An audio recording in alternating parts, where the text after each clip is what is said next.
Hi everyone and welcome back to Proximity.fun. My name is Tristan and today I'm going to answer a question that I've been asked 5 times this week, so I figured I'm just going to go ahead and answer it in the form of a video and get it done and over with. Today we're going to be learning how to set up a double redirect for your beacons, and basically what this does is it allows you to update a beacon without ever actually having to interface with it, without having to connect to it. So if you have a client out on the other side of the country and you don't want to drive out there or have them mail the beacon back every time you need to make an update, this is what you do. There are some platforms out there that do this automatically, so you don't have to go in and manually create what I'm about to show you.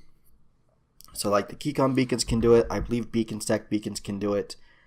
But if you're going to be using something like Estimote or Contact or any other platform like those, then you will need to set something like this up. So let me show you how this works. First thing we're going to need is a Tiny.CC account.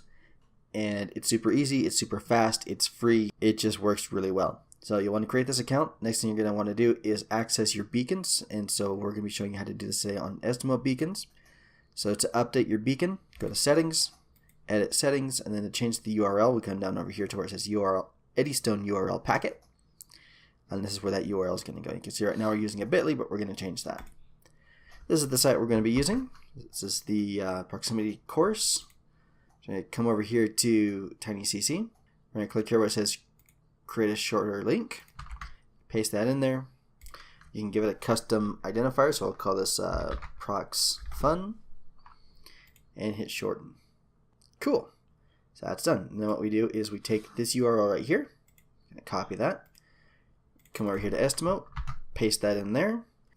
Now these do actually have an SSL certificate. You don't need it if you're just using it to as a redirect, so it's not a big deal. And then you hit save changes. Now let's say that I want to change where this beacon actually sends people. Okay, so instead of sending people to this page, I want to send them over to the landing page for the course that talks about everything that is in here. You'll notice we finally added the NFC module. That's done. It took forever, but here it is. We got a couple of cool case studies. Anyways, that's not what you're here for. So let's say we wanted to promote this page instead of the other. So what we do is we're going to copy this URL. We're going to come back over here to Tiny.CC, and then we're going to click here where it says My URLs.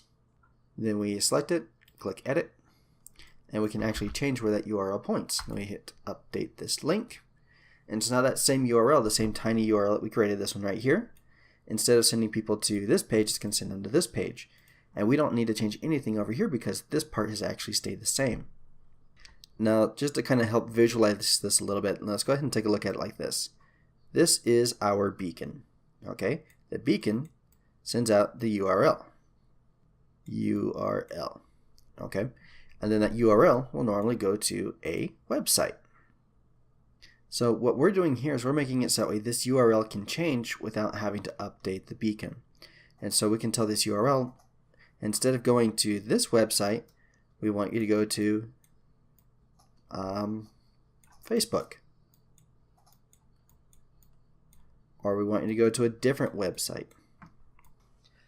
And because we're making all those changes here, we never actually have to update the beacon. And so if you're going to be sending beacons out to a customer, to a client, and if you don't want to worry about having to go back and reprogram that beacon every time they want to change the URL, this is the approach that we recommend. Again, super simple, super easy, and all these tools are free. The other benefit to this is you can track your clicks through here as well if you want to. It will show you the total number of clicks and also the number of unique clicks. So if somebody clicks on a link more than once, then you can track that. And you also have like pie charts and stuff like that. So if you do want to do some very basic analytics to send to a customer, then you can do that as well. But that is how it works, and that's how we program our beacons, so that way we can update them without having to actually interface with them. So I hope that helps. If you guys have any other questions or if you want to see other neat little beacon tricks like this, let me know in the comments and I'll be happy to help. Have a good one. Bye.